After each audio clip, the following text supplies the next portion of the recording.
All right, welcome back, everyone. Today, we're diving straight into a concept that has pretty much completely rewired modern psychological horror. We're talking about the backrooms, and specifically, we're unpacking the 2026 story arc. We are going to map out the anatomy of this nightmare to truly wrap our heads around the architecture of infinite despair. So get this. The whole thing kicks off with a single, absolutely chilling question from the source material that sets the stakes right out of the gate. What if reality breaks and you never come back? It's just such a profound hook, isn't it? It completely bypasses your standard horror tropes, the monsters in the woods or the haunted houses, and goes straight for the foundation of our daily existence. It's forcing us to imagine a scenario where the physical world we completely take for granted just gives out. Now, just to quickly set the stage on what exactly we're dealing with here, the story starts with a totally ordinary person. They aren't casting a spell, they aren't messing with a cursed artifact, they literally just experience a sudden, strange glitch in reality. In a fraction of a second, boom, they're pulled completely out of the real world. That is the core of the Backrooms. It's a reality trap triggered by a totally random glitch in everyday life. Literally, 1 second you're walking down the street, and the next, you are trapped in a mysterious, endless maze of empty hallways. Picture this. You wake up and immediately you're hit with this overwhelming, deeply claustrophobic wave of sensory details. We're talking sickeningly yellow walls, damp old carpets, the endless buzzing of fluorescent lights. It's an environment that feels unsettlingly familiar, yet deeply, deeply wrong. But you know what makes it truly terrifying? It's what is missing. There is no sky, no windows, and absolutely no clear exit. All the comforting sensory details of the natural world are instantly swapped out for the oppressive, artificial hum of a forgotten office space. Here's where it gets wild. This isn't just some abandoned building. At first, our main character thinks, okay, I've just stumbled into an empty basement somewhere. But soon, a much, much darker truth sets in. The rooms never end. The layout keeps shifting. Sound travels in ways that just make zero sense. These elements are actively defying the laws of physics. It becomes horrifyingly obvious that human logic, geometry, and basic spatial awareness just do not apply here. And then the absolute horror sets in. Our protagonist realizes they aren't the first ones to fall into this trap. You can actually track the psychological decay of the other survivors wandering around inside. You got the point of entry, which takes just 1 second. Then you find people who have been trapped for days. These are your recent arrivals, still holding on, still trying to map out the rules and survive. But then you encounter the victims who have been stuck there for months. The source material notes that these long-term victims have just completely, utterly lost hope. They are a walking, breathing mirror showing our protagonist exactly what their own future looks like. Okay, but the endless yellow walls, they're honestly the least of your worries, because the group soon discovers that they are absolutely not alone. There's a mysterious entity in there with them, and its characteristics are pure nightmare fuel. It moves silently, it just suddenly appears at the end of hallways, and most importantly, it hunts based on noise. Think about that. In a place dominated by the maddening, non-stop buzz of lights, any human sound, a footstep, a cough, a whisper, literally becomes a beacon for this thing. The group realizes really fast that one single mistake means death.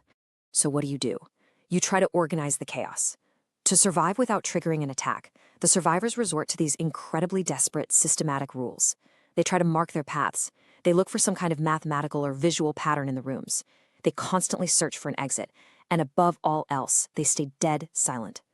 It's just human nature to try and apply logic to survive. But as we're about to see, logic is literally the first thing that breaks in the backrooms. Because here's the catch. The environment itself is actively hostile. It isn't a static maze. The source material actually describes the backrooms as feeling alive. Hallways just shift positions behind your back. Doors you literally just walked through, they disappear into thin air. Reality itself becomes incredibly unstable.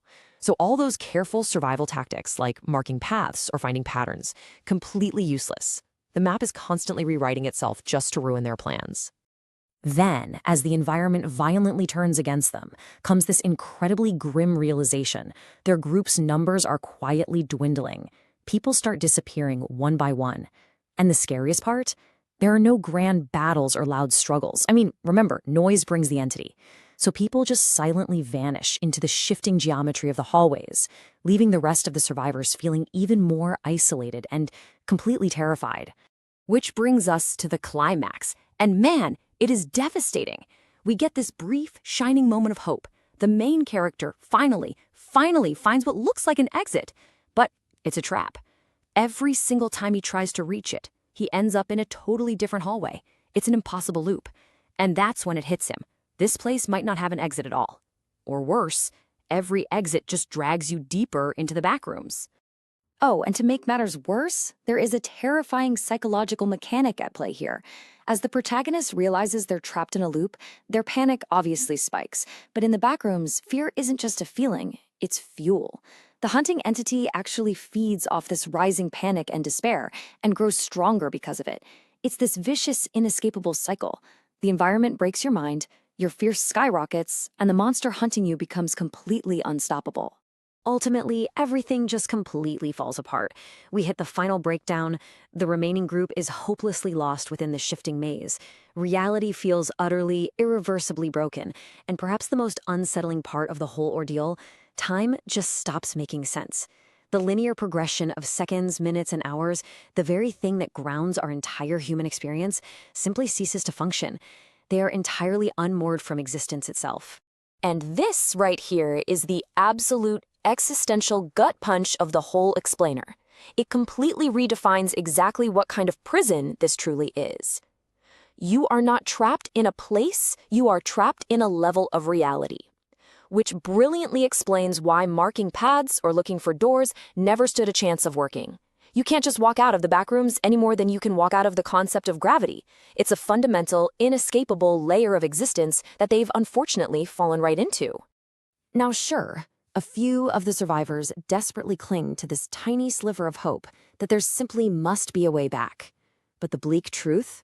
Some believe escape is possible, but most never return. The glitch is a one-way ticket. The Backrooms claims almost everyone who has the horrific misfortune of slipping out of the real world. So, I want to leave you with this lingering thought to chew on. We started by asking what happens if reality breaks. But knowing everything we've just uncovered, how seamless the glitch is, the shifting walls, the incredibly deceptive nature of this reality trap, if one single mistake, literally just a fraction of a second, is all it takes to glitch out of reality, how sure are you that you're still in the real world right now? Seriously, keep that in mind the next time you find yourself alone in an empty, buzzing hallway.